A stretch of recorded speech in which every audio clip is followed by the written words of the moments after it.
I would like now to invite our third speaker, Mr. Tal Reshef, a former director of the Asia-Israel Business Forum, emerging markets business consultant and lecturer from Israel.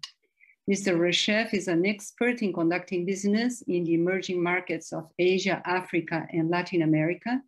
He is specialized in acquisition and import, negotiation, recruitment, management, and relocation of employees, and recruitment of investors. Currently, he's the editor of Guide to the Importer from China and a columnist on business and economics in East Asia. Thank you, Mr. Reshef, for being with us today, and we are very much looking forward to your contribution to the discussion. The floor is yours. Thank you very much. And special thanks to the two distinguished speakers that preceded me. I learned a lot. And in fact, they said better than I could many things that I was thinking of saying. And the bottom line, I guess it's quite clear to all of us, is that the potential of the opening of DPRK to the world trade, or alternatively, the joining to South Korea into a unified country, each one of them carries a huge potential. It carries big obstacles, each one of them. There are ways to tackle the obstacles, and there is a debate over the chances to overcome those obstacles. But there's something that precedes all those points, and this is the point of the management. And I guess when we deal with the DPRK and with the potential of the DPRK, in our case, the commercial and economic potential, the point of the management and the leadership is crucial. My daily work, I work with Israeli companies in front of emerging markets. And usually when we are dealing, me with the company that hired me, into working with one company or another, we are dealing a lot with intercultural issues. These companies from Brazil or from Spain or from Korea, and the culture of the local of this country is an issue. Sometimes it may happen that you are dealing with a company that is owned by one person, no shareholders. He's not the decision maker, he's the only decision maker. Once you get to such a situation in business, your focus stops being on culture and starts being on psychology. You need to understand this person more than anything else in order to achieve your business goals. And this is exactly what happens now with the DPRK. The DPRK is not, unlike Vietnam and China that were mentioned, is not a communist country, I stress. It is not a socialist country. It is not a party country, even though it carries the name of People's Republic and Communist Party and all those titles. In fact, it is a dictatorship. A dictatorship ruled by one person, son of the previous dictator, who was preceded by his father at the time, and so on. This is a dynasty. This is a dictatorship. And everybody who knows history of regimes knows that dealing with Nazi Germany at the time was dealing with Adolf Hitler. That was the Führerprinzip. The question, what does Hitler want? And the same goes with Mao Zedong in China in the 50s and 60s, with Saddam Hussein in Iraq later on, Mussolini, and so on. There are many, many examples.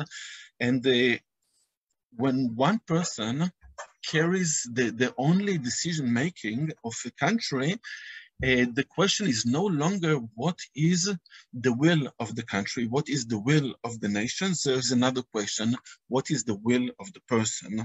There is no interest of the country, even though it is somewhere there and plays some this or that role, but the main issue is what is the interest of the person. And this is what happened in Saddam Hussein, who was fighting his own war over the paying price of the nation.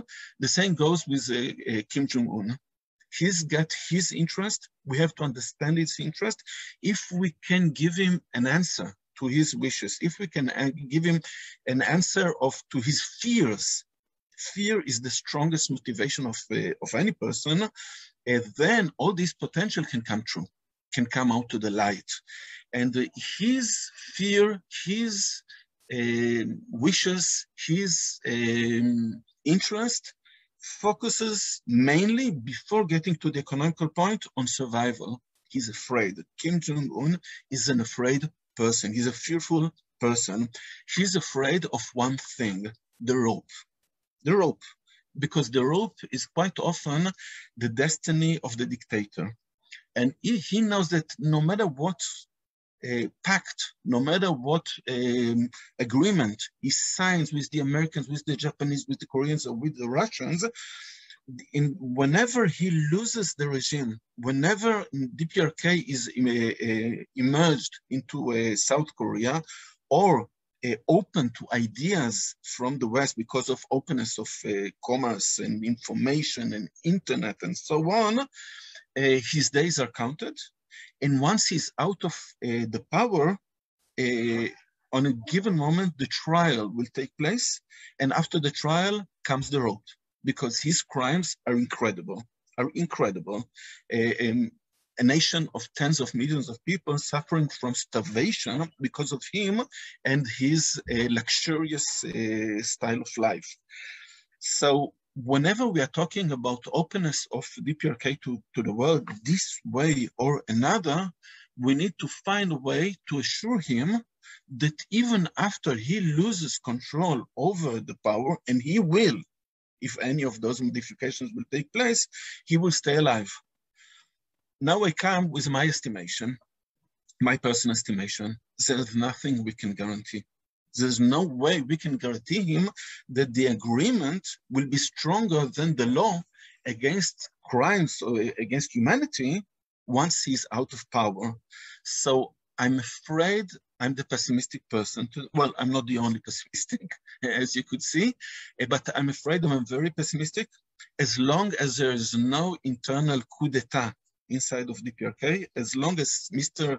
Kim Jong-un and as long as the dynasty of the Kim family does not lose control of the DPRK, I don't see this opening happens in any way, despite the potential, which I agree is huge, and despite the ways to tackle the obstacle, which I agree exist. Thank you very much.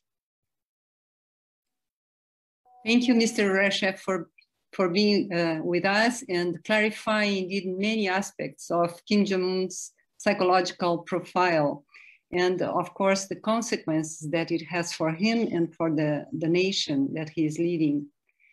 I also would like to ask you a question according to your analysis that the ruler's motivation is a key factor to introduce changes in economy. How could Kim Jong-un personally become interested in promoting trade and business activities in North Korea? First of all, it is clear that this openness will benefit with this North Korean economy. There's no doubt about it, and there's a huge potential for the North Korean economy. Together with this comes the danger of opening the DPRK people to ideas from South Korea on from the West in general that unbalances the throne of the Kim dynasty. So this is possible only if we think of a way that will open DPRK to the world in a way that Vietnam and China did, by together with assuring that new ideas will not come in and change the inner situation in the DPRK. Vietnam and China were able to do that because they are not dictatorship. They are party regimes. And in a party regime, there is a balance of powers inside of the party and inside of the regime that allows moving on and back and doing the right thing in order to be open and closed on the same time on the ways that you want. When it deals with one person, it is more complex, but if we, or if Mr.